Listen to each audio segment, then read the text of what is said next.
Guys, इससे previous lecture में हमने प्लैंक क्वांटम थ्योरी डिस्कस की है। प्लैंक क्वांटम थ्योरी जो मैक्स प्लैंक ने दी थी।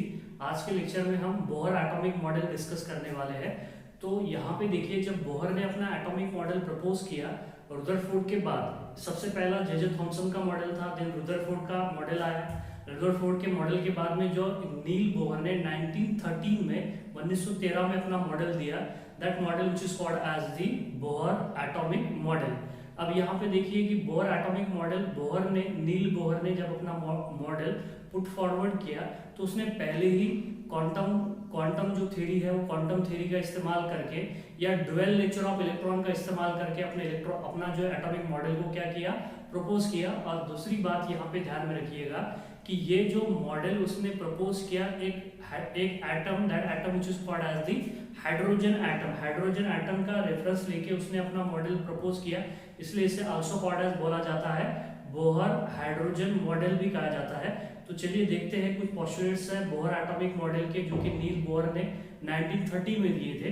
तो शुरू करते हैं। तो देखिए यहाँ पे सबसे पहला जो पोस्टुलेट्स है कि electrons are revolve around the nucleus in a specific permitted circular path which was called as the orbit. ये तो किसने बोला था? ये तो रुदरफोर्ड ने भी यही बोला था कि इलेक्ट्रॉन जो घूमते हैं around the nucleus in a fix permitted circular path which was called as the, क्या कहा था रुदरफोर्ड ने? उसे ऑर्बिट ही कहा था। लेकिन जो रुदरफोर्ड ने ये नहीं बताया था कि इलेक्ट्रॉन को घूमने के लिए ऑर्बिट में क्या क्या क्वालिफिकेशन होना चाहिए, उसके पास कितनी एनर्जी होनी चाहिए, कितनी एनर्जी होगी तो वो कौन से ऑर्बिट में घूमेगा, कौन से ऑर्बिट में घूमने के लिए उसे पर्टिकुलर अमाउंट ऑफ एनर्जी की जरूरत पड़ती है।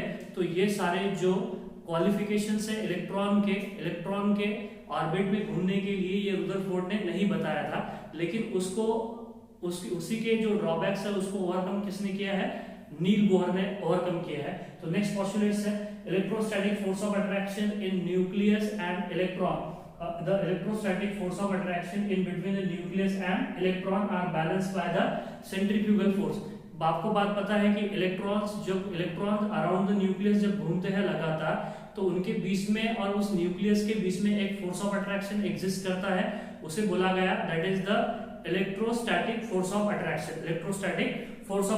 और वो जो इलेक्ट्रोस्टैटिक फोर्स ऑफ अट्रैक्शन उसको कौन बैलेंस करता है? एक force, that force which is called as the centrifugal force. अगर इलेक्ट्रोस्टैटिक फोर्स ऑफ अट्रैक्शन अगर ज्यादा अगर हो जाए इलेक्ट्रोस्टैटिक फोर्स ऑफ अट्रैक्शन, मतलब न्यूक्लियस और इलेक्ट्रॉन के बीच में का फोर्स ऑफ अट्रैक्शन ज्यादा हो जाए, तो इलेक्ट्रॉन न्यूक्लियस पे आके गिरेगा, which was called as the nuclear collapse. और न्यूक्लियर कोलैप्स रुदरफोर्ड ने एक्सप्लेन नहीं किया था। या फिर इलेक्ट्रोस्टैटिक फोर्स ऑफ अट्रैक्शन अगर कम हो जाए, सेंट्रीफ्यूगल फोर्स बढ़ जाए, तो इलेक्ट्रॉन क्या चला जाएगा? एस्केप हो जाएगा फ्रॉम द एटम। तो उसने बोला था कि इलेक्ट्रॉन के और न्यूक्लियस के बीच में जो फोर्स एग्जिस्ट करता है, जिसे बोला जाता है that is electrostatic force of attraction, उसको कौन बैलेंस करता है? सेंट्रीफ्यूगल फोर्स क्या करता है? बैलेंस करता है। मतलब समझिएगा कि यहाँ पे जो फोर्स ऑफ अट्रैक्शन है, force of attraction is equal to क्या रहेगा? That is the which force? Centrifugal force of attraction is equal to क्या रहेगा यहाँ पे? That is the centrifugal force रहेगा। ठीक है, हम उसका एक्सप्रेशन भी देखने वाले हैं, आपको समझ में आएगा। ठीक है, नेक्स्ट देख लीजिए यहाँ पे electrons are revolve in orbit. Electron किस में रिवॉल्व हो गए? ऑर्बिट में। Does not radiate the energy which was called as the stationary energy level. मतलब जब इलेक्ट्रॉन ऑर्बिट में घूमेंगे, लगातार इलेक्ट्रॉन ऑर्बिट में घूमेंगे, तो वो अपनी एनर्जी को क्या नहीं करेंगे? रेडिएट नहीं करेंगे। देख, मतलब इसने क्या बोला था? दैट इज द जो रुदरफोर्ड ने बोला था कि electrons are the charge particle. वो इलेक्ट्रॉन्स क्या है? चार्ज पार्टिकल है, तो वो घूमेंगे। तो उसने अराउंड द न्यूक्लियस घूमेंगे। तो Planck, that is the classical mechanics या क्लासिकल फिजिक्स क्या कहता है, सॉरी इलेक्ट्रोमैग्नेटिक थ्योरी जो है वो क्या कहती है हमको? कोई भी चार्ज पार्टिकल अगर वो रिवॉल्व होगा, अगर वो मोशन में आता है, तो वो अपनी एनर्जी को क्या करेगा? लॉस करेगा in the form of photons. हमने प्लैंक क्वांटम थ्योरी में देखा है कि कोई भी चार्ज पार्टिकल जब वो क्या करेगा, मोशन में होगा, तो खुद की एनर्जी क्या करेगा? लॉस करेगा। अगर वो लॉस करेगा तो हायर एनर्जी ऑर्बिटल में अगर वो प्रेजेंट, हायर एनर्जी ऑर्बिट में प्रेजेंट है, तो वो लोअर एनर्जी ऑर्बिट में प्रेजेंट आ जाएगा या न्यूक्लियस पे जाके गिर जाएगा। उसे तो बोला था न्यूक्लियर कोलैप्स। और न्यूक्लियर कोलैप्स रदरफोर्ड ने एक्सप्लेन नहीं कर पाया। तो यहाँ पे देखिए कि नील बोहर ने क्या बोला था कि जब इलेक्ट्रॉन एक परमिटेड ऑर्बिट में घूमेंगे तो वो अपनी एनर्जी लॉस या गेन नहीं करेंगे।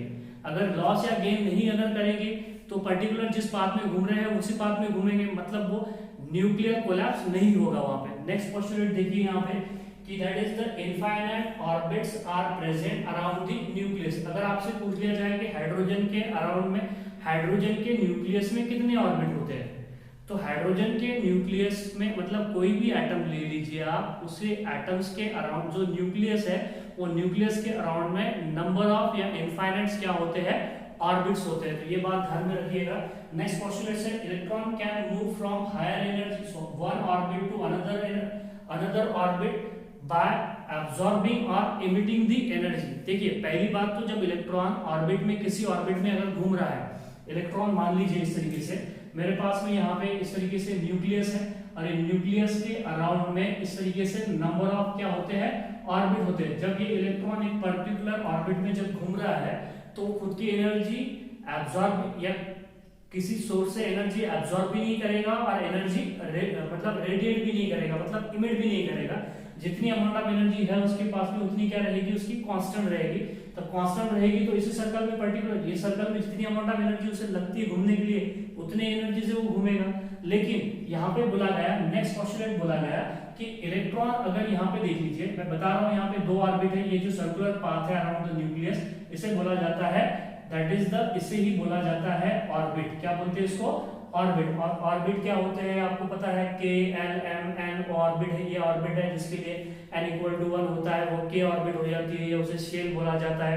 n इक्वल टू 2 होता है तो उसे एल ऑर्बिट या एल शेल बोला जाता है। आपने प्रीवियस क्लासेस में पढ़ा है लेकिन फिर भी हम यहाँ पे लेंगे वो, लेकिन आपको एलिमेंट्री आइडिया तो है उसकी ऑर्बिट क्या होती है। तो ये इलेक्ट्रॉन देखिए यहाँ पे इलेक्ट्रॉन इस ऑर्बिट में घूम रहा है, इस ऑर्बिट में इलेक्ट्रॉन घूम रहा है तो कुछ अमाउंट ऑफ एनर्जी एब्सॉर्ब करके वो इस ऑर्बिट में भी जा सकता है, इस ऑर्बिट में भी जा सकता है। और उसी तरीके से इस ऑर्बिट में जो इलेक्ट्रॉन घूम रहा है कुछ अमाउंट ऑफ एनर्जी लॉस करके वो फिर से इस ऑर्बिट में भी आ सकता है। मतलब इलेक्ट्रॉन अपना ऑर्बिट क्या कर सकते हैं, चेंज कर सकते हैं, मतलब एक ऑर्बिट से दूसरे ऑर्बिट में क्या करेंगे, वो जंप करेंगे। तो अगर एक मतलब लोअर एनर्जी ऑर्बिट से अगर हायर एनर्जी ऑर्बिट में जंप करेंगे तो उन्हें एनर्जी क्या करनी पड़ेगी, एब्सॉर्ब करनी पड़ेगी।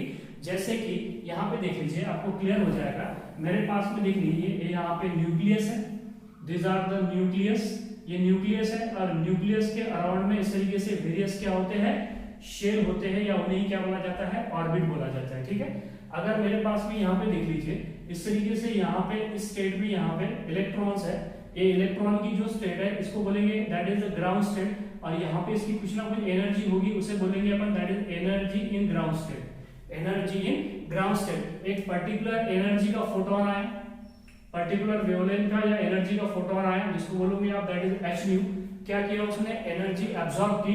एनर्जी एब्सॉर्ब करने के बाद में एक ऑर्बिट से दूसरे ऑर्बिट में यहाँ से समझ मान लीजिए ये कौन सा ऑर्बिट है, nth ऑर्बिट। कौन सा ऑर्बिट है, nth ऑर्बिट में इलेक्ट्रॉन ने क्या कर दी, यहाँ पे जंप कर दी। इलेक्ट्रॉन ने एक ऑर्बिट से लोअर एनर्जी ऑर्बिट से मतलब हायर एनर्जी ऑर्बिट में क्या कर दी, यहाँ पे जंप कर दी। ठीक है, देखिए पहले इलेक्ट्रॉन की एनर्जी कम थी जो कि लोअर एनर्जी ऑर्बिट में घूम रहा था, उसने पर्टिकुलर एनर्जी, अभी तो बोला है कि इलेक्ट्रॉन जो है वो अपनी ऑर्बिट को क्या कर सकता है, चेंज कर सकता है, लोअर एनर्जी से हायर एनर्जी में जंप कर सकता है, तो उसे अपनी खुद की एनर्जी बढ़ानी पड़ेगी, तो वो एनर्जी क्या करेगा, अब्सॉर्ब करेगा।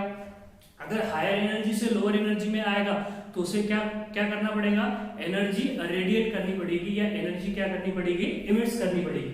अब देख लीजिए ग्राउंड स्टेट में उसकी एनर्जी इतनी थी, अब एनर्जी बढ़ गई उसने क्योंकि फोटोन क्या किया, एब्सॉर्ब किया, तो ये हो गई एनर्जी एट हायर स्टेट या फिर एनर्जी एट एक्साइटेड स्टेट भी बोल सकते हैं अपन। ठीक है, तो इसको जो इलेक्ट्रॉन एक लोअर एनर्जी लेवल से हायर एनर्जी लेवल में जब जाता है तो उसे बोला जाता है that is excitation of electron. क्या बोलते हैं इसे, एक्साइटेशन ऑफ इलेक्ट्रॉन। तो यहाँ पे देखो ये कौन सी स्टेट में चला गया है, एक्साइटेड स्टेट में चलेगा। तो ये जो हम देख रहे हैं यहाँ पे दिस आर द एक्साइटेशन और डी एक्साइटेशन ऑफ इलेक्ट्रॉन। अब यहाँ पे देखिए, अब ये जो एक्साइटेड स्टेट में इलेक्ट्रॉन पहुंच गया तो ये ज्यादा देर तक एक्साइटेड स्टेट में नहीं रहता है, ज्यादा देर तक एक्साइटेड स्टेट में वो इलेक्ट्रॉन नहीं रहेगा।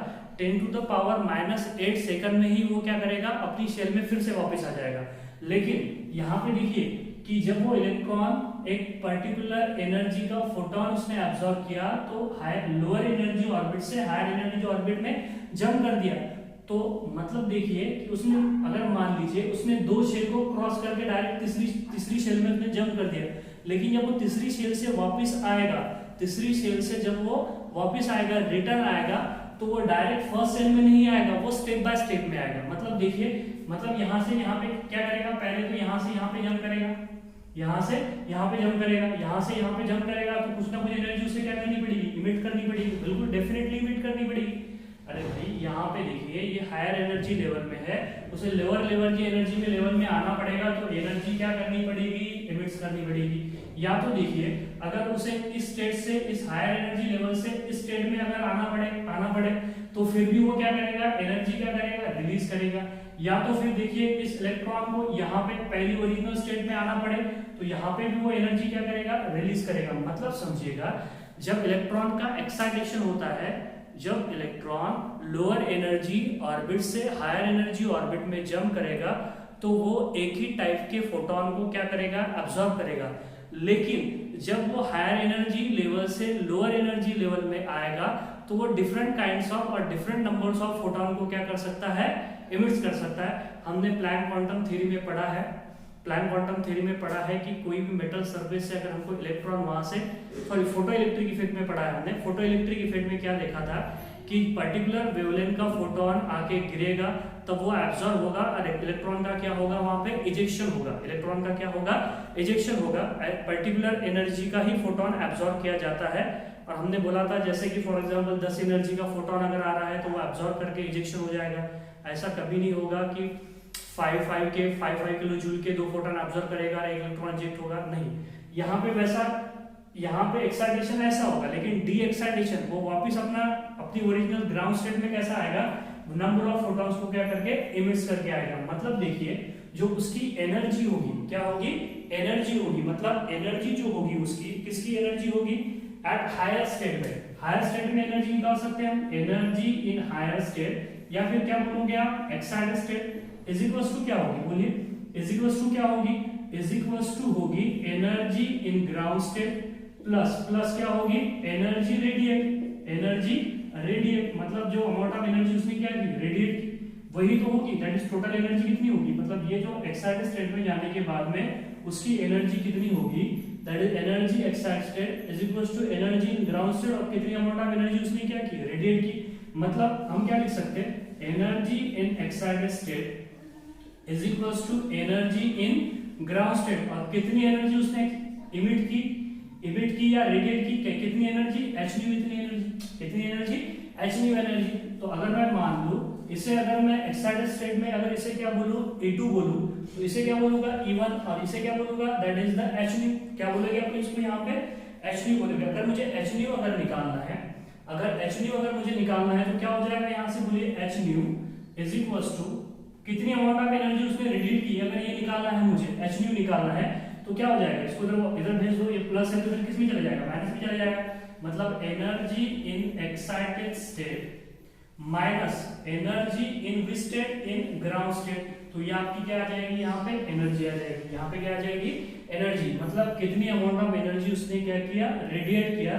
तो अगर आपको एक्साइटेड स्टेट में की एनर्जी, देखो यहाँ पे एक्साइटेड स्टेट में की एनर्जी पता है, ग्राउंड स्टेट में की एनर्जी अगर पता है आपको, तो we can determine the that is the energy of that photon, कितनी अमाउंट ऑफ एनर्जी का फोटोन उसने क्या किया, इमिट्स किया। तो आप इस तरीके से क्या कर सकते हो, यहाँ पे निकाल सकते हो। अब यहाँ पे मान लीजिएगा मेरे पास में ये जो हमने ऑर्बिट बोला है, ये ऑर्बिट अगर मैंने बोला है कि ये ऑर्बिट एन ऑर्बिट है, ये ऑर्बिट क्या है, n1 ऑर्बिट है। और मान लीजिए ये ऑर्बिट कौन सी है यहाँ पे, दैट इज n2 ऑर्बिट है। कौन सी ऑर्बिट है, n2 ऑर्बिट्स है। तो n2 ऑर्बिट में की भी हम यहाँ पे क्या कर सकते हैं, एनर्जी डिटरमाइन कर सकते हैं।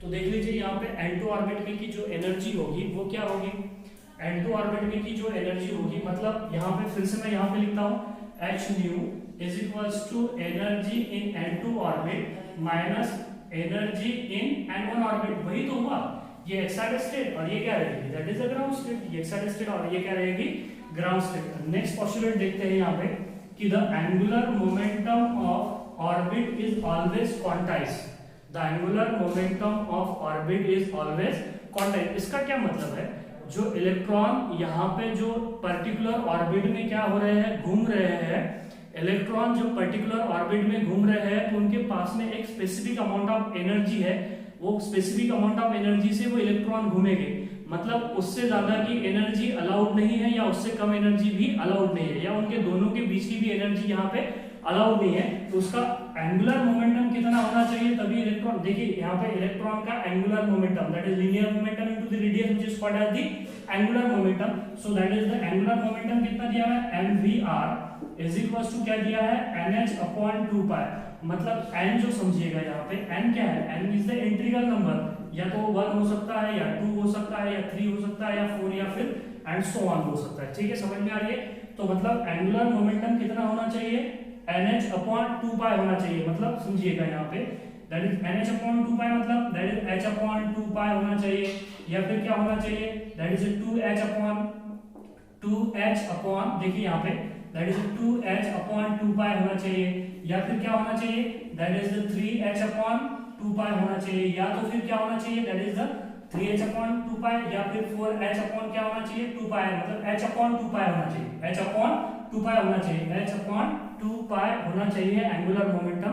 तो ये इलेक्ट्रॉन के लिए क्या रहेगा, इसके बीच में की जो एंगुलर मोमेंटम है वो अलाउड नहीं है, इन दोनों के बीच का एंगुलर मोमेंटम अलाउड नहीं है, इन दोनों के बीच का एंगुलर मोमेंटम अलाउड नहीं है, मतलब इतनी ही वैल्यू से वो इलेक्ट्रॉन क्या होंगे, घूमेंगे। देखिए मैंने आपको बोला था कि रुदरफोर्ड ने जो कहा था, रुदरफोर्ड ने कहा था कि इलेक्ट्रॉन घूमते हैं अराउंड द न्यूक्लियस, लेकिन वो नहीं बताया था कि कौन से ऑर्बिट में घूमते हैं, कितनी एनर्जी से घूमते हैं। तो यहाँ पे देखिए ये रुदरफोर्ड ने नहीं, नील बोहर ने यहाँ पे बता दिया कि वो उनका जो इलेक्ट्रॉन को घूमने के लिए ऑर्बिट में एक पर्टिकुलर क्या होना चाहिए, एंगुलर मोमेंटम होना चाहिए, और वो एंगुलर मोमेंटम कैसा होता है, that is the quantize. Quantize का मतलब क्या होता है, फिक्स।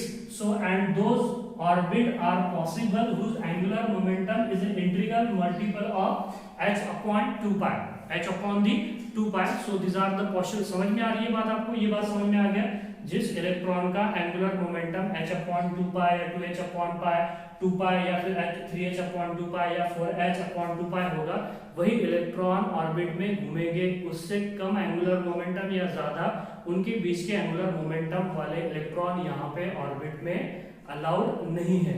तो ये जो है ये सारे के सारे पोस्टुलेट्स है किसके, रुदरफोर्ड नहीं, दैट इज नील बोहर के, जो 1913 में उसने दिया था।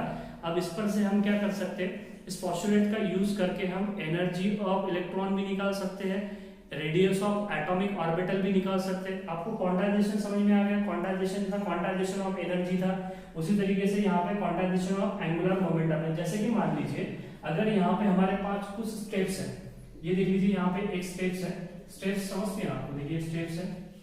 अब ये स्टेप की जो हाइट है, ये स्टेप की जो हाइट है ये मान लीजिए कितनी है, 1 फीट है, कितनी है, 1 फीट है, और ये स्टेप जो दूसरी स्टेप होगी उसकी भी कितनी हो जाएगी, 2 फीट, 1 फीट हो जाएगी, तीसरी स्टेप रहेगी इसकी भी कितनी हो जाएगी, दैट इज 1 फीट हो जाएगी। अगर मैं आपसे बोल दूं आपको कि आप 1.5 फीट पे खड़े होके बताइए, ये पॉसिबल है क्या, नहीं, या तो आपको 1 फीट पे खड़े होना पड़ेगा, या फिर 2 फीट पे खड़ा होना पड़ेगा, या फिर 3 फीट पे खड़ा होना पड़ेगा।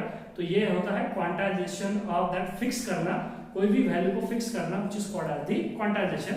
तो यहाँ पे भी हमने एंगुलर मोमेंटम को क्या किया गया, फिक्स किया गया। इसके आगे हम radius of Bohr atomic model भी डिटरमाइन कर सकते हैं। एक्चुअली एक बात और ध्यान में रखिएगा कि Bohr atomic model is applicable only for this single electron system. उसने हाइड्रोजन के लिए ही बताया था, मोर देन 1 इलेक्ट्रॉन, मतलब मल्टी इलेक्ट्रॉन सिस्टम के लिए उसने ये मॉडल एक्सप्लेन नहीं कर पाया था, बिकॉज मल्टी इलेक्ट्रॉन सिस्टम के लिए मॉडल सो कॉम्प्लिकेटेड हो जाता है। तो सिंगल इलेक्ट्रॉन के लिए ही बोहर ने अपना एटॉमिक मॉडल प्रपोज किया था, ठीक है। इसके आगे हम रेडियस कैलकुलेट करने वाले हैं, आप स्क्रीनशॉट लीजिएगा।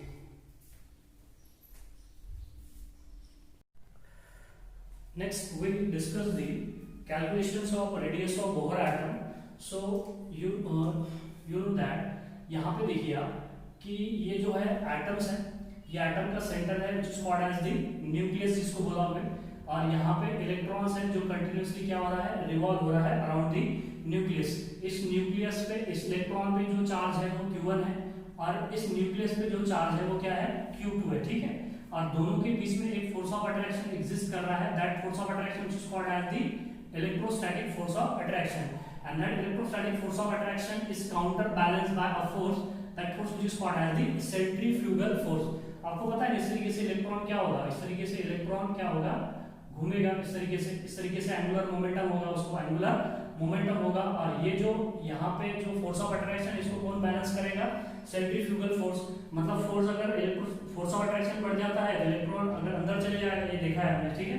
तो यहाँ पे देखिए कि इस इलेक्ट्रॉन पे चार्ज कितना होता है, E के बराबर होता है। तो न्यूक्लियस पे चार्ज कितना होगा, ZE के बराबर हो जाएगा, ZE के बराबर हो जाएगा। अब यहाँ पे देखिए आप कि हम क्या कर सकते हैं कि that electrostatic force of attraction और आल्सो कॉल्ड एज क्या बोलोगे, coulombic force. Electrostatic force of attraction is equals to क्या बोलोगे आप यहाँ पे, that is the centrifugal force. कौन सा फोर्स, सेंट्रीफ्यूगल फोर्स। और इलेक्ट्रोस्टैटिक फोर्स ऑफ अट्रैक्शन क्या होता है, दैट इज हमने इससे पहले भी पढ़ा है कि Q1 Q2 over r square is equals to क्या हो जाएगा, सेंट्रीफ्यूगल फोर्स क्या हो जाएगा, mv square by r, mv square by r हो जाएगा, ठीक है। यहाँ से मैं क्या करता हूँ, ये हम यहाँ पे इसकी वैल्यू रख देते हैं, r से r आउट हो सकता है। सो यहाँ पे क्या हो जाएगा, Q1 कितना है बोलिए, K is equals to Q1 कितना है, दैट इज ZE इनटू क्या हो जाएगा, E हो जाएगी ओवर क्या हो जाएगा, R हो जाएगा। और यहाँ पे ठीक है, हम इसको बाद में बढ़ाएंगे, अभी रहने दो इस तरीके से, अभी रहने दो। इज इक्वल टू क्या हो जाएगा बोलिए, mv square by r, mv square by r हो जाएगा इस तरीके से। अब क्या कर सकते हैं यहाँ पे, इसको यहाँ से r आउट हो जाएगा, एक r बचा है यहाँ पे, तो ये क्या हो जाएगा बोलिए, k ZE square upon r is equals to हो जाएगा mv स्क्वायर। m को इधर भेज दो, v आ जाएगा, वेलोसिटी आ जाएगी, दिख रहा है आपको साफ साफ। तो that is the v square is equals to हो जाएगा k ZE square upon r था, तो अब क्या हो जाएगा, mr हो जाएगा, अपॉन क्या हो जाएगा, mr हो जाएगा, ठीक है। ये मान लीजिए हमारे पास में इक्वेशन 1 है। इक्वेशन क्या आ गई यहाँ पे, इक्वेशन 1। नेक्स्ट देख लीजिए यहाँ पे, वी नो दैट, हमको पता है, वी नो दैट क्या पता है हमको, that is the mvr is equals to क्या है, nh upon 2 pi, nh upon 2 pi. तो यहाँ से हम v स्क्वायर निकाल सकते हैं, ये सारा मसाला इधर भेज दो यहाँ पे, तो क्या हो जाएगा, that is the v square is equals to n square h square बराबर है n स्क्वायर h स्क्वायर, ये क्या हो जाएगा, that is the 4 pi square into क्या हो जाएगा, m स्क्वायर इनटू क्या हो जाएगा, r स्क्वायर हो जाएगा, इनटू क्या हो जाएगा, r स्क्वायर। तो देखिए यहाँ पे ये इक्वेशन 2 है, इक्वेशन 2 है। तो नेक्स्ट क्या करेंगे, that is comparing equation 1 and 2, equation 1 and 2 को क्या करोगे आप, कंपेयर करोगे, तो वही गेट।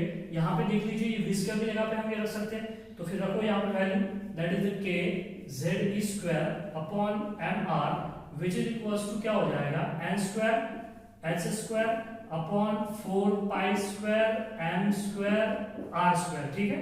यहाँ से m से m आउट हो जाएगा, r से r आउट हो जाएगा, एक r बचा है यहाँ से, एक r को इधर ले दो और एक r को, मतलब ये जो k ZE स्क्वायर को इधर पटक दो, तो फिर क्या हो जाएगा हमारे पास, that is the r is the radius which is equal to n square h square, यहाँ पे बचा है 4 पाई स्क्वायर m, तो m कितना था, एक m था यहाँ पे, 2 m थे, एक m आउट हो गया, तो एक m बचा।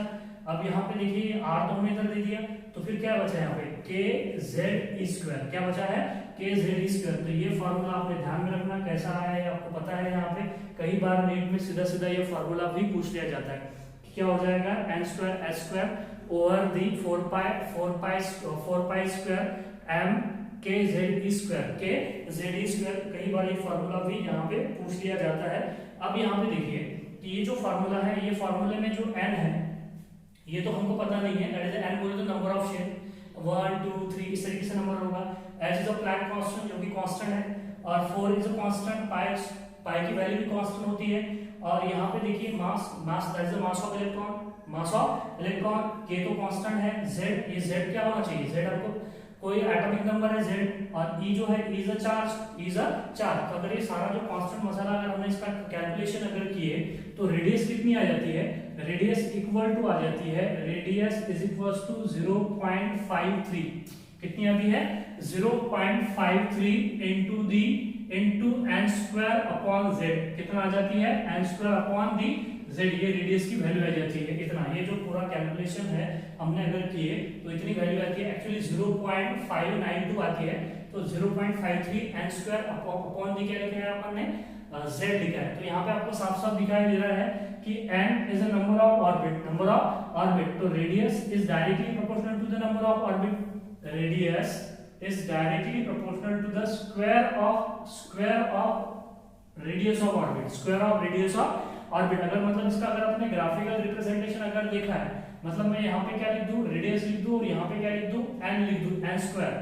That is the radius. जैसे कि k एलिमेंट जो ऑर्बिट होते हैं उनके लिए जो रेडियस होती है, तो दैट इज द, वो अगर निकालना है हमको, n is the number of orbit. जैसे कि k के लिए 1 होता है, l के लिए 2 होता है, n के लिए 3 होता है। तो ये इस तरीके से ग्राफ आएगा। कैसा ग्राफ आएगा? दैट इज हाइपरबोला ग्राफ आएगा। कैसा आएगा? हाइपरबोला। इस तरीके से ग्राफ आएगा। मतलब जैसे जैसे यहाँ पे नंबर ऑफ शेल बढ़ेंगे, रेडियस वैसी वैसी रैपिडली यहाँ पे बढ़ती चली जाएगी। ठीक है, आपको समझ में आ गया होगा। अब यहाँ पे देखिए, इस पर से हम क्या कर सकते हैं, और ये जो रेडियस आती है ये किस में आती है, ये बात ध्यान में रखिएगा, ये किस में आती है, दैट इज द एंगस्ट्रॉन में आती है। उसी तरीके से हम यहाँ पे रेडियस फॉर हाइड्रोजन एटम निकाल सकते हैं। देखिए यहाँ पे दैट इज रेडियस, मैं लिख देता हूँ यहाँ पे, radius for which atom, hydrogen atom, because hydrogen contain the single electron. और आपको पता है हाइड्रोजन एटम के लिए z इक्वल टू कितना होता है, 1 होता है। z इक्वल टू 1 होता है। रख दो यहाँ पे वैल्यू, z भी 1 होता है, n भी 1 होता है।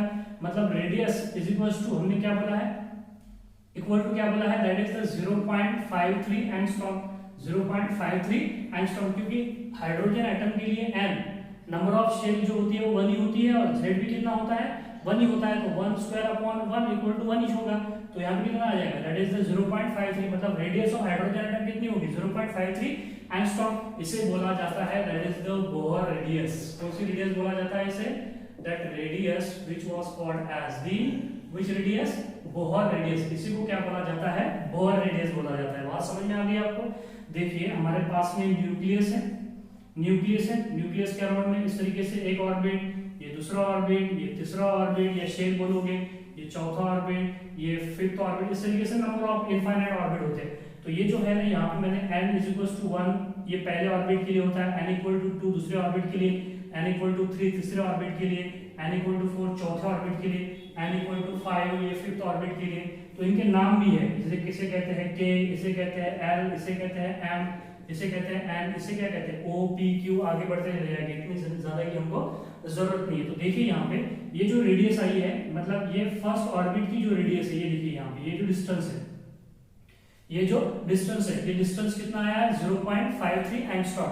और ये 0.53 एंगस्ट्रॉम को बोला जाता है दैट इज a नॉट। क्या बोलोगे हम यहाँ पे, 0.53 को क्या बोलोगे हम यहाँ पे, 0.53 जो एंगस्ट्रॉम है इसको क्या बोलोगे हम यहाँ पे, a नॉट बोलोगे। तो यहाँ पे क्या हो जाएगा, बोलिए, दैट इज इसे बोलोगे a नॉट, इसे क्या बोलोगे, a नॉट। मतलब समझ में आ रहा है कि हमने ये जो 0.53 है इसे a नॉट बोला है। तो ये जो 0.53 जो है इसे a नॉट बोला है। तो कोई भी एटम की रेडियस निकालनी हो, तो radius for n orbit is equals to क्या हो जाएगा, बोलिए, n square a naught over भी क्या हो जाएगा, z हो जाएगा। ओवर क्या हो जाएगा, z हो जाएगा। इस तरीके से हो जाएगा। देखिए मैं थोड़ा सा इसको इधर ही लिख देता हूँ कि अगर कोई भी एटम की अगर मुझे रेडियस निकालनी है, radius for n orbit, radius for the which orbit, nth orbit, which is equals to क्या हो जाएगा, n square a naught over the z। अब यहाँ पे देख लीजिए, हाइड्रोजन एटम के लिए अगर बोलोगे आप, तो सेकंड ऑर्बिट के लिए रेडियस क्या होगी, बोलिए, तो n स्क्वायर कितना हो जाएगा, 4 स्क्वायर हो जाएगा। ये हो जाएगा 2 स्क्वायर हो जाएगा, 2 स्क्वायर मतलब 4 डिवाइडेड बाय 1। तो मतलब क्या रहेगा यहाँ पे, 4a नॉट के बाद में यहाँ पे क्या आएगा, 9a नॉट। समझ में आ रहा है, 9a नॉट के बाद में यहाँ पे क्या रहेगा, बोलिए, that is the 16a not. यहाँ पे क्या हो जाएगा, 16a नॉट। यहाँ पे क्या हो जाएगा, दैट इज 25a नॉट। और दो ऑर्बिट के बीच में का हम डिस्टेंस भी निकाल सकते हैं, दो ऑर्बिट के बीच में का डिस्टेंस भी निकाल सकते हैं। तो मुझे बताइए, 4a naught minus a naught equal to क्या रहेगा, that is the 3a naught. That is the 9a naught minus 4a naught कितना हो जाएगा, दैट इज 5a नॉट। यहाँ पे क्या हो जाएगा, बोलिए, डिस्टेंस कितना हो जाएगा, that is the 7a not. यहाँ पे डिस्टेंस कितना हो जाएगा, दैट इज 9a नॉट। देखिए 25 माइनस 16 तो क्या था, that is the 9a not. इस तरीके से हम देखो यहाँ पे कोई भी एटम्स के लिए रेडियस भी निकाल सकते हैं, और दो एटम्स के बीच में का जो रेडियस जो दो ऑर्बिट है उनके बीच में का हम डिस्टेंस भी निकाल सकते हैं। ठीक है, और ये सिंगल इलेक्ट्रॉन सिस्टम के लिए ही एप्लीकेबल है, इसलिए इस पर से हम एक और एटम की रेडियस निकाल सकते हैं, radius of He plus. He plus क्यों लिखा है? क्योंकि 2 इलेक्ट्रॉन होते हैं He में, एक इलेक्ट्रॉन लॉस करना चाहिए तभी एक इलेक्ट्रॉन बचेगा। और आपको पता है He प्लस के लिए Z इक्वल टू कितना होता है? 2 होता है।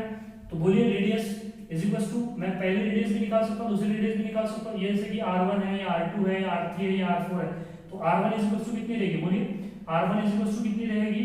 n square a not upon क्या रहेगी? Z, n square a not upon the Z। n square, n की वैल्यू कितनी है यहाँ पे? मुझे बताइए। एक ही ऑर्बिट रहेगी क्योंकि एक ही इलेक्ट्रॉन है, तो क्या रहेगा? a naught by 2, a naught by 2, a naught by 2 रहेगा ना, that is the a naught by 2 one half a naught, half a naught. R2 दूसरी रेडियस भी निकाल सकते हैं, सेकंड रेडियस, तो बोलिए क्या हो जाएगा? n square a not upon the Z। तो इसके लिए क्या हो जाएगा? 2 बोल दो 4, 4a नॉट बाय 2, और 4a नॉट बाय 2 बोले तो कितना हो जाएगा? बोलिए 4a नॉट बाय 2 बोले तो क्या हो जाएगा? 2a नॉट, क्या हो जाएगा?